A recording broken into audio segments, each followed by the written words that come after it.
Welcome back. We're gonna do Actorspokee, which is the talkback section of our movie night. We're gonna chat with some folk who helped make it, and sort of break down what we were just doing there.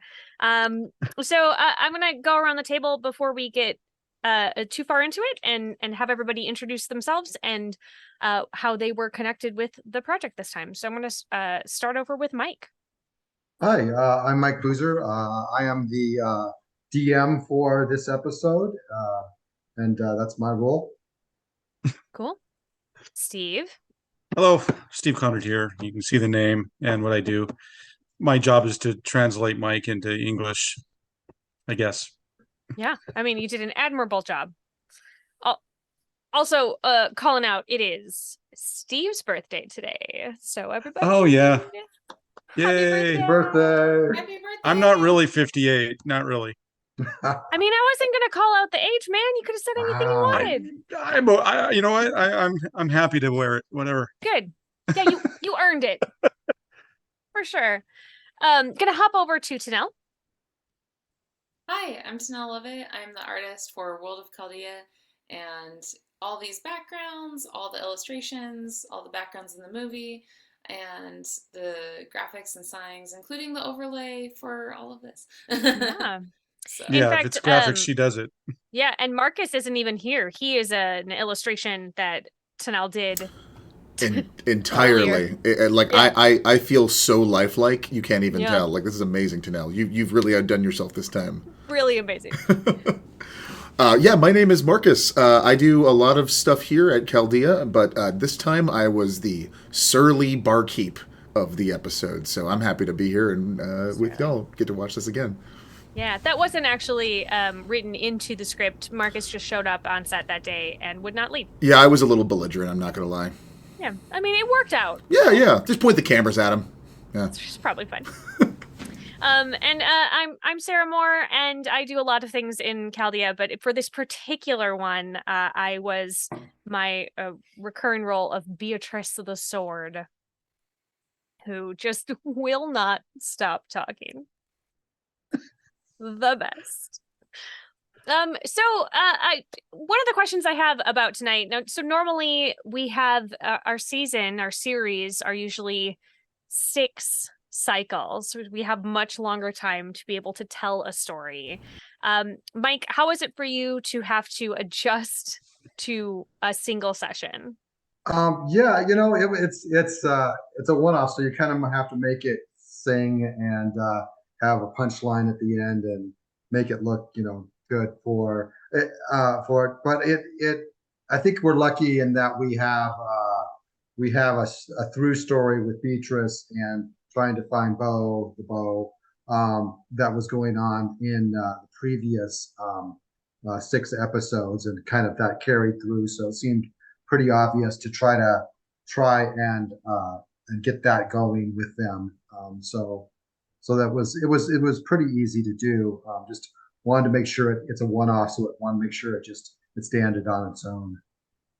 Yeah, and if anyone could get up to mischief, it's that whole crew of Yes. people. Yeah, yeah.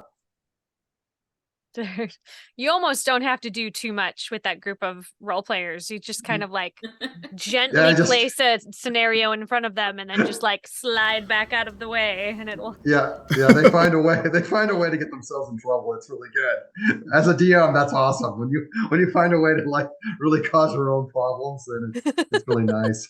Yeah. So Steve, I heard that perhaps your script was a touch too long when you originally drafted it.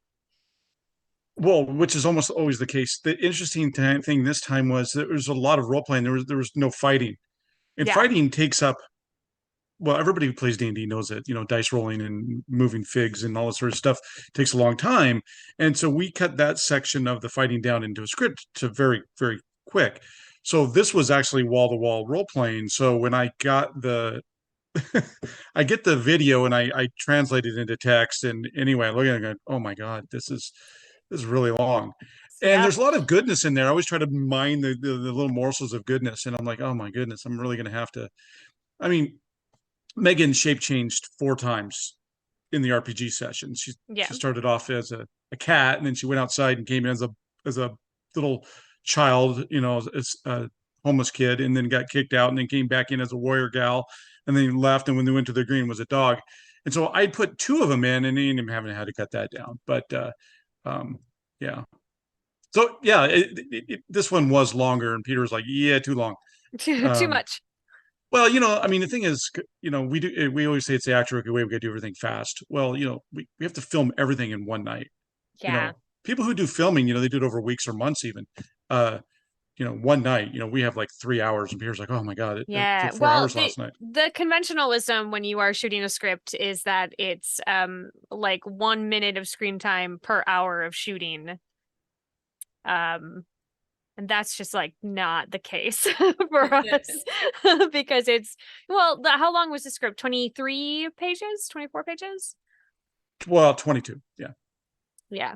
Yeah. So, I mean, that should have taken us many, many hours, about 20 hours to shoot, 22 hours to shoot. And we had, 3. So we crank, tell you what. Yeah. I mean, everything we do is we sure fast. do. Fast. Run and gun. I heard years ago that like the UPS guys, the reason why they're so fast is they're not allowed to look behind them when they go. Always that could be a wives' tale. I don't know if that's true or not. I love that. I want that in the handbook. Like I need to see that. I love this idea. They cannot look up behind them. That is You can't look behind you. You've always got to be going, and that's kind of how I feel on everything that we do on this. It's just we're just going, So. Yeah. Tanel, did you have any art pieces that you really loved from this particular one, or that gave you trouble? Either is a good question. I really enjoyed drawing the supers because they were very eclectic group. They just kind of had when you think of cleric, you don't think of a priestess of Set. The barbarian having a giant snake, and it was really fun to draw those characters together. And I tried to give it like this really fun. I'm blanking on the movie. The explosion behind and the crew walking forward stereotype. Every action movie ever. Armageddon. Yeah. The Armageddon. Oh yeah, Armageddon. Absolutely. Right? Yeah. Talk about the wrong stuff. They're so joyful, and then there's the contrast between that and then like the hateful shouting. Yeah. I love those designs. That it was like you had to see a whole nother adventuring party from another campaign that we didn't get to watch. But it was, that was a really cool thing coming out of the video. I didn't see that. I didn't know that was coming before, but the movie just showed it off. There's always the possibility of there being another side quest where we get to meet those characters. More work for Tanel and Steve, eh? I love this evolution of, I guess, addition of side quests to Actoroke, because we do so many events. We do slam events. We do other events where it's a one-off, and bringing that to kind of the series and a main storyline where, Steve is writing and he's always dropping these little nuggets here and there of deeper storytelling. So having the DM is creating them. Like, oh, my boyfriend Bo. And, having those little really fun nuggets that the players latch onto, and creating an avenue for that to become something more from time to time, I think is a really interesting direction that Actoroke has, gone. Yeah, for sure. Marcus. Oh, go ahead. Yes. You have played several different characters throughout. Yes. I just want to know who your favorite is. Well, I gotta go with the vampire. I've enjoyed I've enjoyed all of my parts equally. I love them all like sons to me. Right, but it's your favorite kid, Marcus. Vrykolokus, only because I had a great time in the one time I got to play him, and I can tell from the ending of that one that he's going to be coming up again probably some point soon. He'll come back. So I am very, very happy and excited with my good friend Vrykolokus, who I'm sure, now that he's released, will cause no harm and no issues with whatever adventuring party he encounters. He seems like a really chill dude, and it's probably not Yeah, just thirsty sometimes. That's all. Just a little. thirsty. Everybody gets a little cranky when they're dehydrated. I know. Right? Exactly. Yeah. You know what's interesting is this wasn't ever intended, I'm sure, and I know that Mike being the DM probably didn't intend this. Of course he didn't. The This is like a crossover episode Yeah. with the Bulbarians. So if anybody watched the three RPGs uh of the Bulbarians, which was our Christmas special. So we did the three RPGs, and we're in the process of doing a full length. If Peter was here, he'd be telling you, rubbing his hands together, going, "Oh yes, we've got a Christmas special, full length It's coming. Actoroke film."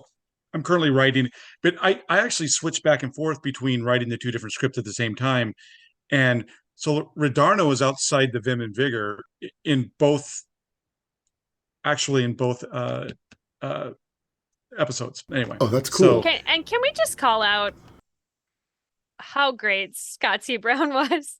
Oh, tonight's episode. A trooper and a champ on set as Just well. the best. And he always is wonderful on set. Okay. I quite like him. And he plays a fairly large role in the Bulbarians coming up. So yeah, I was never so happy to see. So we knew that when we were doing it for this episode, it was okay with the costuming and everything, that we would, that we always like to reuse things a lot. So we knew that, that Redarno is going to be showing up again. So the costume, you'll get to see his big grin there, which is a big cliffhanger or what. At the very end, oh my gosh. And the wig looks great too. The wig looked awesome. Lovely wig. Delightful. So I'm just wondering everybody's favorite moment of this is a Peter question. Every time he wants to know what people's favorite moment of the film was. Well, I had a particular answer from Peter that he would like me to share kind of about the episode. This might be Peter's answer. Yeah. Oh. So I'm going to go ahead and read this. Peter sent this to me and made sure that I got it for you guys. So here it is. This was a particularly fun episode to film and edit. The confrontation between Karna and Saoirse was as close to an action sequence as we get in Actoroke. We don't always have the time to choreograph and rehearse fight scenes in the way they're traditionally done in movies, so we always struggle with how to film fights in an interesting way. But having characters get pissed at each other and start yelling and acting like there's going to be a fight, that's something we can totally do. It was a Actoroke first, and it was super fun, and I'm really proud of how it turned out. Now that is our fearless leader, Peter. For sure.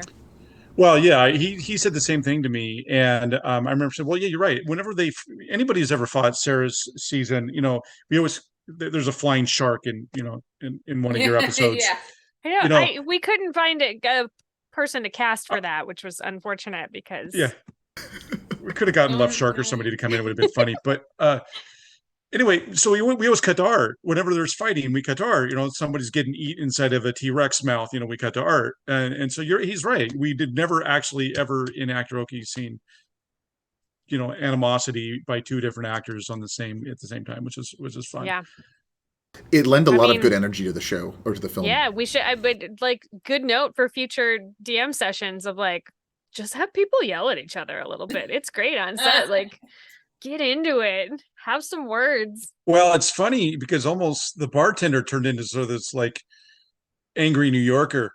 And so I guess maybe in the Million Spheres, Earth is there somewhere, and this New Yorker got teleported in, and he's just angry at being in Graver's Dig, I guess. Anyway. So why am I here? I'm not even from this universe. I also want to point out that I did have excellent product placement. If you saw, there was a Gen Con mug that I was cleaning. I was like, if I got to clean a mug, I got to get that. Be the Gen Con one. Exactly.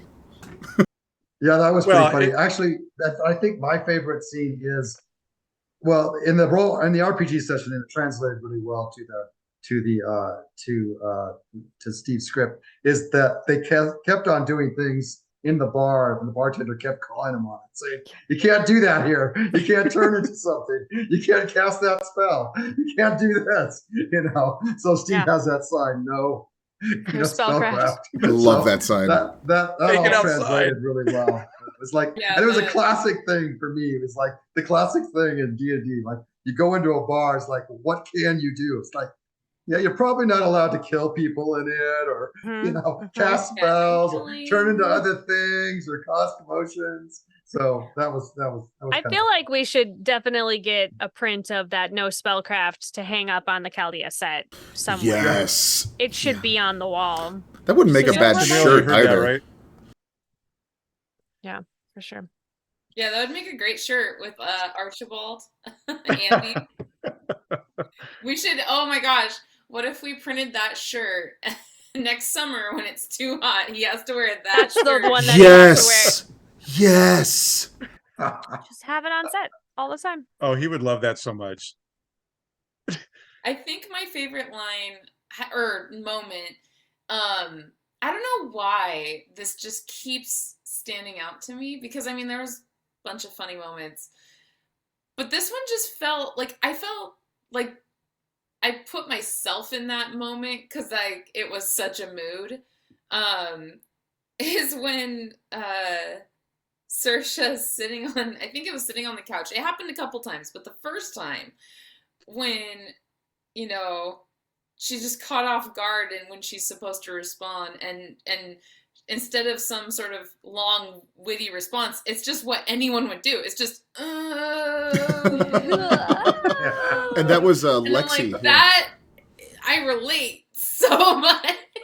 the funny thing about that though, and that's great because it's the same. So she's played the character and then she did the Actoroke, and that's exactly what she did in the role playing session because she got caught. She got caught in the logic thing where the imp was like, "Yeah, but you just told me that," and she goes, I mean, who hasn't been there? Who hasn't been in that I moment? was like, Exactly, "Oh, exactly. shoot." I'm so glad that that carried through all Yeah, the way that's pretty because funny. it was such a moment. For sure. Well, so speaking of that, we need to, I think it's also an Actoroke first. Somebody correct me if I got this wrong. But so Lexi, the first, is the role player, and then she also is the talent, the actress in this Yes. particular. I don't think anybody's done that. It's fun. So it's funny she got to channel. I found it interesting. She was channeling herself. Yeah. I Yeah. did it.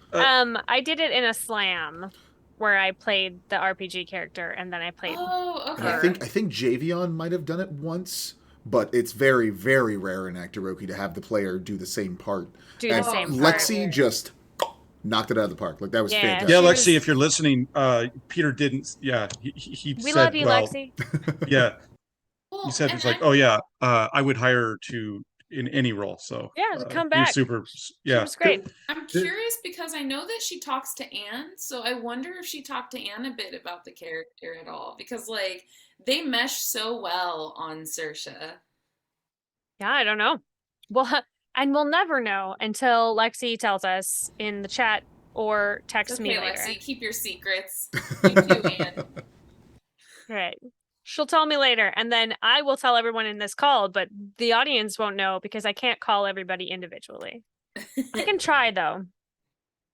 I'll see who Might else be is in the cool. chat and I'll contact you all with the information. Don't worry. I would love to give a little bit of a shout out to some cool people who were in our little episode today. Please do. So when we have some overlapping voice dialogue lines, we reach out and try to find some actors or usually just people we know to give a spare line or two. This episode featured the voice acting talents of AJ Ray, Darby Pack, Alisa Melendez, as well as Just Tech Moon and Sarah Kraus from Roll with Rem Alternus on Thursdays. Oh, So we had a bunch wow. of really cool people involved in a very small way in this week's movie. So I just wanted to make sure that they got their shout out. Oh, that's so cool, you guys. That's Yeah. awesome. Cool. That's the other thing is like the shouting and the voices in this episode. I think more than any other, like everything just lined up and it like the audio felt like it really felt like the town was full of people, even though because of the technical difficulty of like we can't have a crowd of people walk by in a tiny studio in a tiny amount of time, Right. but it didn't feel to me it didn't feel empty. Like the audio definitely pulled through and carried the weight of that. well, Peter would be very happy to hear that. So Mhm. today we were having a conversation in one of our production meetings, and he was like going, "So, audio is the sort of the last thing that he has to master. He's like, I got to do better. I've been trying to do better. I've been doing this and this and this. It's like, but he does all the editing. I don't know. Hello, people. Like he does it all. I mean, Tina will make stuff or whatever, and I'll make stuff, but I just toss over the fence. He's got to mix it all together.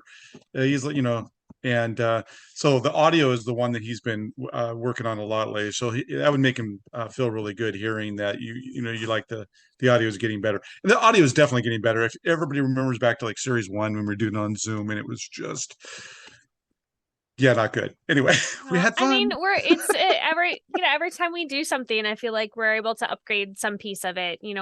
This is obviously a learning experience for us. It's an art form that we're kind of making up as we go along. So we're figuring it out, and I feel like every time we come out, we put up a stronger showing. So it's exciting because next week we're gonna have the start of another side quest. Oh no, that's run right. DM'd by our very own Peter Atkinson. So I can't wait to see, what wild piece he tries to shoehorn into it. Well, we'll also see. I'm going to be one of the players that week, so we're going to see what happens because you haven't dealt with me in your world yet. Oh, so I get to translate you into script form. You get the absolute pleasure / torture of doing that. Yeah. Chaos. So the reason why people may not realize why we're doing side quests through the holiday season. Peter had came up with this idea like a year ago or something where he wanted to invite back the Bulbarians for a Christmas special because during the COVID thing, our series 1, all the players and the actors did everything via Zoom, and he's like they never had the joy of coming together and playing around a table, and the actors didn't come into the studio, and he wanted to give everybody that chance, and so we couldn't fit in. We want to get to series 4, but we couldn't figure out how to get that fit in while doing the special Christmas. So we're doing 3 side quests. We did the Nearly Departed, which is the first side quest. Peter's doing another side quest next week, which will be for the next 3 weeks. It's called Let the Hunters Hunt. Peter loves the whole Samarian hunt, so he's going back to the series 1 thing where he's going to have a hunting party. And I don't think I've given away too much there. And then Sarah's running the next side quest right around Thanksgiving into Christmas. I don't remember the date. It's on Actoroke.com. All the dates are there. Anyway. My side quest is on December 7th. Okay, there you go. And I only know because I will be in Seattle, and so I know when I'm traveling. Ta-da! Beep, beep, beep. Yeah, I don't know what I'm going to do for it yet, but who knows? It's going to be a surprise for everybody. I'm going to show up, and I'm going to sprinkle some things out on the table for the players. And then they're probably going to grabby hands at something. But it does feature Ariadne, the return of Ariadne's artisans. Is that correct? Well, minus the one that I did kill during the season. That you personally murdered. That she murdered. You're a killer DM. Okay, yeah. Played let it be known by Lexi. Listen, we discussed this. Like, I look like real nice, but I am the only Actoroke DM who has had PC kill. Had PC kill. To be fair, that was kind of one of my favorite illustrations I've ever done. Oh, it's good. So good. It was a wonderful story moment. It gives us an option to revisit some things. Lexi is going to be playing again, but will not be playing that character. Badia will not be back. That character who you killed. I'll kill whoever Lexi is playing, obviously. Obviously. Oh my gosh, you just start. Are you just gonna start taking them out every game? So maybe I should just kill Lexi's character next. Just you know what? Poor Lexi. She's gonna be like, what? Well, you just start putting a red shirt on Lexi, yeah. right? Yes. So sorry. I'm sorry, Lexi. We love you. We love you. You die so well, so when you do something. Here's the thing: if you don't want to ever do anything, if you don't want to do it, you do it poorly, right? That's that's a truism, right? If you just suck at it, then you never get asked to do it again. But if you die really well, Like you see in the movie tonight, Lexi adapts to all these different roles, and so I mean, if you're gonna kill someone. Great. She's correct. I can't wait to tell her that we had a full 10-minute conversation about. Well, you know what we could do is, do you remember the whole Saturday Night Live, Mr. Bill? Oh no, Mr. Oh Bill. no, yeah. We could do oh no, Alexi, and we could kill Alexi off in a montage like 9 different ways. Oh, just think how great it would be for socials. Lexi leaving montage. So good. Lexi, we love and support you, and we'll only kill you in our games. We promise.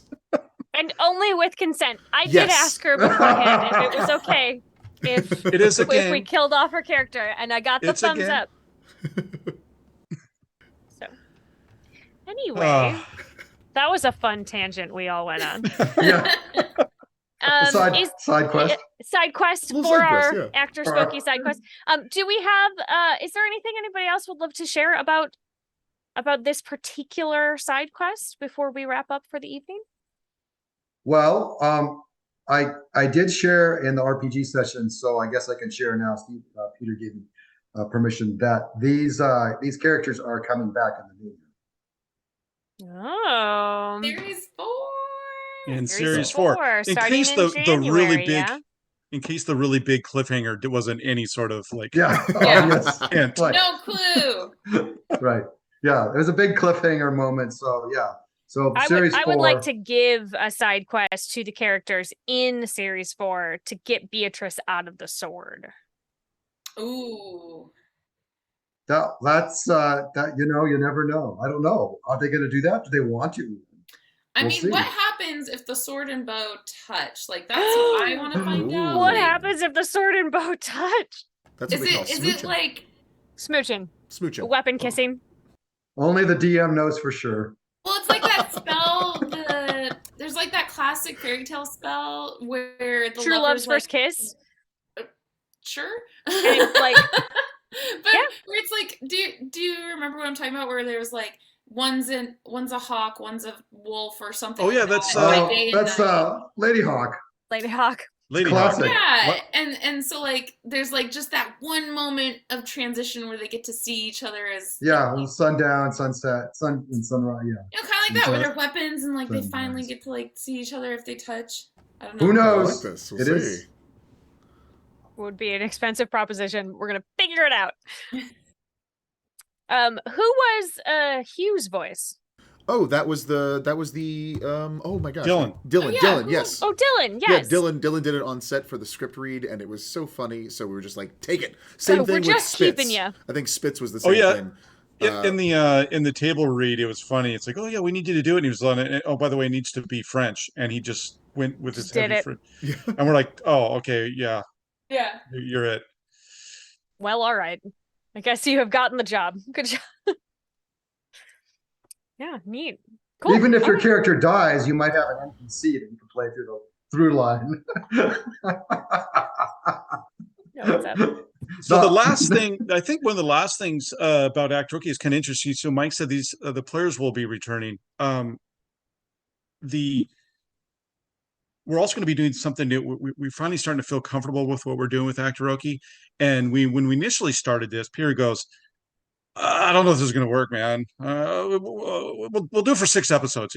Did he roll a die? Maybe he rolled a die. I don't even know what he did, how he came up with the number 6, but we landed on 6. And so then Sarah the next time did 6, and then suddenly 6 just became a thing.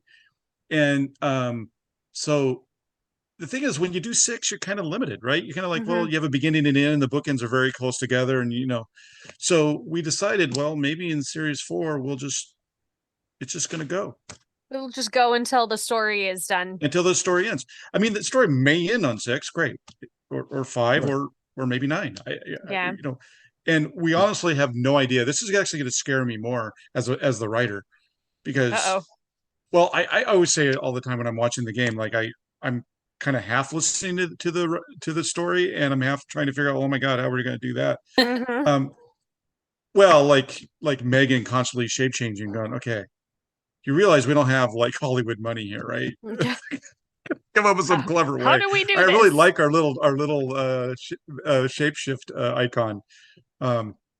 Anyway, because I think Claw in the Bulbarians also likes to shape change, so we'll probably Correct. reuse that. But anyway, so I was just getting to the point where in series 4, it's going to be, and the DM and the players will just go. Like I don't like we'll see where they go. It's going to be an interesting run because I literally don't have a clue. Like we're going to heaven, we're going to hell. I don't know. Well, Anyway. hopefully this was a great birthday present for you and not like a horrible present that we just gave you where we were like, haha, there's no set ending. You're welcome. Happy birthday, more work. Oh, I like job security. That's fine. Oh, great. Good. True. Yeah, when Peter said, "Oh, we're just gonna go," and I'm gonna go, "What do you mean? You're just gonna DM and just go." Like, It's gonna go forever. well, till we want to stop. And I go, great. Great. Great. Awesome. I love it. Let's do it. Fear of the players, though, knowing that. Oh too, yeah. though, Well, right? yeah. Those players. Oh, yeah. We'll have to see. If I kill them all off by episode 4, then we'll just have to start. So, Big nuke goes off. We'll just everybody re-rolls characters and we just keep going and we'll be fine. Yeah. Great. Well, I think that we have done all of the spoilers we possibly can tonight. And with that in mind, if you would like to know more about the project, you can go to actoroke.com or worldofchaldea.com. And every Wednesday night at 6 p.m. Pacific, we will be here on twitch.tv/GenConTV streaming World of Chaldea's Actoroke. And as we discussed, next week is another RPG session DM'd by Peter Atkinson. And we're going back into Graver's Dig and we're gonna get up to some hunting shenanigans. So I would like to thank everybody on the call for sticking around and chatting with us after the movie. I would like to thank everybody at home for watching. We appreciate all of your interaction in chat. And, if there's more stuff that you want to see, you are welcome to contact us on all of our socials, which are at World of Chaldea. Anywhere you want to find us, which is currently Facebook, Twitter, Instagram. We are around, and we got a lot of more crazy stuff in store for you. So don't forget to check it out. So I think that's all of it. Thank you to Gen Con TV for giving us this platform, and thank you to Marcus, you're pulling double duty today by running the stream and talking on the stream and being an actor previously recorded in the stream and being a live illustration that Tanel Lovett did. I guess that's 4. He's a I contain bobblehead is what he is. multitudes. Yeah, there we go. Just like Yeah, it's amazing. Marcus is all the way down. All right, so thanks for joining us, and as always, keep Go making Hawks. art and keep being art. We'll see you next time. Go Hawks. Go Hawks.